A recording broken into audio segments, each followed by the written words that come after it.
Hello, I'm Stone Labrandy, the lead designer on SimCity. I'm excited about this game, and I want to give you an early inside look and talk about what makes this SimCity special. The team is still hard at work, and the game is only going to get better as we get closer to the ship date. SimCity is a game about endless choices. Ultimately, you can do whatever you want. You can focus on growing your population, increasing your wealth, and even building a city that looks like your hometown. Whatever your motivation, you have the power to experiment with a number of different strategies. How you choose to play will influence your city, the neighboring cities, and the lives of all the Sims across the region. When you start a new game, you can pick any location in the region. One of the new ways to play SimCity is to specialize with a big business and give your city a unique role. If I wanted to build an industrial city, I might pick this area near the water so that I could have access to large cargo ships. But I'm a gambler and I want to build a casino city. So I'm going to start in this area because these train tracks will bring in more tourists. Before I can build casinos, I need to establish basic city infrastructure. The first step is to connect to the outside world. This is how construction trucks, moving vans, and tourists will enter my city. There are many different road sizes to choose from.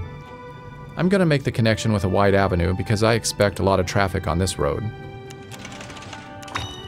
Off to the side, I'll draw a smaller 4-lane street for city infrastructure buildings. Over here, I'll draw another road for residential housing. In the zone palette, there are 3 different zone types: residential, commercial, and industrial. I'll start by zoning a residential area where I want my houses to appear.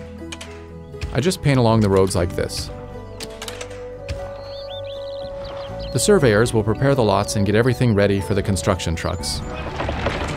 The workmen arrive and start building houses. To speed things up, I'll be skipping ahead in time throughout the video.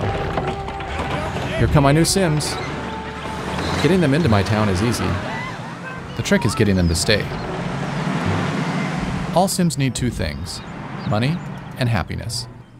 I'll start with the money first. Sims need jobs in order to make money. A simple way to create jobs is to build some factories. Factories also generate tax revenue, which will help me pay my city's bills. I zone for industrial just like I did for residential. I'm only going to zone a small area here because I don't want too many factories. They're pretty dirty and they won't help me attract tourists. Every Sim in this game has a personal agenda. We can see what this Sim's up to by clicking on him and following him around. Looks like this guy's anxious to get to his new job. Oh good, looks like he found one. I also need to keep my Sims happy. Once they get their paychecks, they'll try to spend their hard-earned money to buy happiness. Unfortunately, my city doesn't have any stores yet. I'm going to fix that by placing some commercial zones along this main strip to make it easier for the Sims to shop on their way to and from work. I want to zone for a lot of commercial buildings. Not only can my Sims shop here, but the commercial buildings are also going to attract tourists, which will benefit the casinos I'm going to build later. You can see by this flashing red icon that the Sims are asking for electricity. If I don't give them power, the city can't function properly. I'm going to take care of that by placing a wind power plant right over here. Wind power is great for a small town. It's cheap, it's clean, but unfortunately, it doesn't generate a large amount of electricity. As my town grows, I might need to build a bigger power plant or make a deal with a neighboring city to get some power. As the sun goes down and the first day comes to an end, you can see the building lights coming on now. By turning on the electricity data layer, you can actually see the power flowing along the roads. As the buildings receive power, the Zots disappear one by one, and now my city's ready for the night. Okay, the sun has come up and I'm ready to start a new day. Today I'm going to work on more of the basic infrastructure that will keep my Sims healthy, happy, and productive.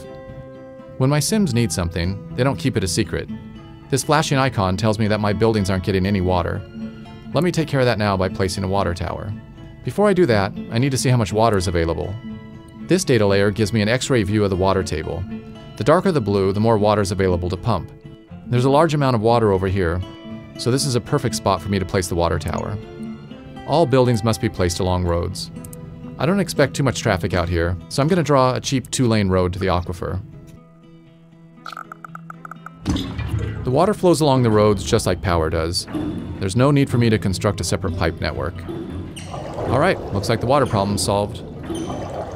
Whenever the Sims use water, they immediately convert it into sewage. In this view, you can see that the sewage is starting to build up in the pipes. If I don't take care of this problem soon, it's going to get converted into ground pollution, which creates sickness and lowers the land value. The quickest and cheapest way for me to deal with this problem is just to dump it all into a corner of the town and hope that my Sims don't notice. I'll draw a new road out into this forest and place my sewage pipe over here. Problem solved. In addition to sewage, Sims will also generate garbage. My town is still young, so I don't have a garbage problem yet. But since I'm already polluting this corner of my town, I might as well place my dump here too. It's important to make sure that you keep your garbage and sewage away from your water supply. If the ground pollution gets into the pipes, your entire city could get sick. Garbage trucks will drive around town, picking up garbage cans and dumpsters.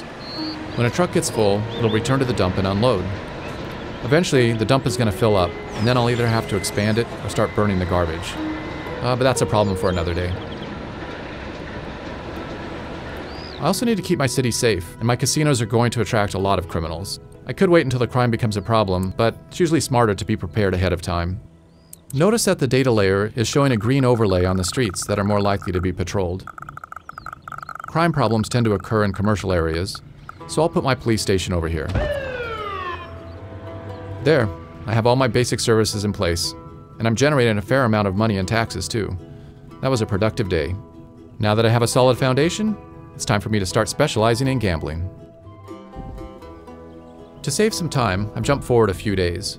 My city's a little bigger, and my population has grown. As I mentioned earlier, one of the new things you can do in SimCity is to create a big business. I'm ready to start building up my casino empire now. Casinos can generate large profits, but only if you can get enough tourists through the door. I can't immediately start building a fancy Las Vegas strip. Like everything else in SimCity, I'm going to have to earn it by starting small and then working my way up to greatness. Each casino caters to a different wealth class of tourist. These casinos cater to lower class, these to middle class, and these to upper class. I only have enough money to place this small gambling hall, but if I can make it profitable, then I'll be able to unlock bigger and more expensive casinos and attract wealthier tourists. Right now, I just need to focus on getting as many tourists into this casino as possible. The regional road will bring in some tourists, but not enough for me to guarantee a big profit.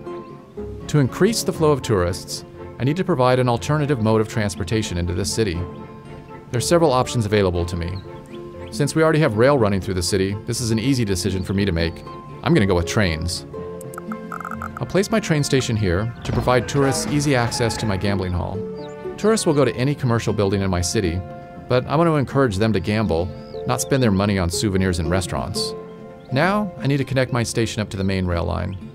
This is similar to how I draw a road.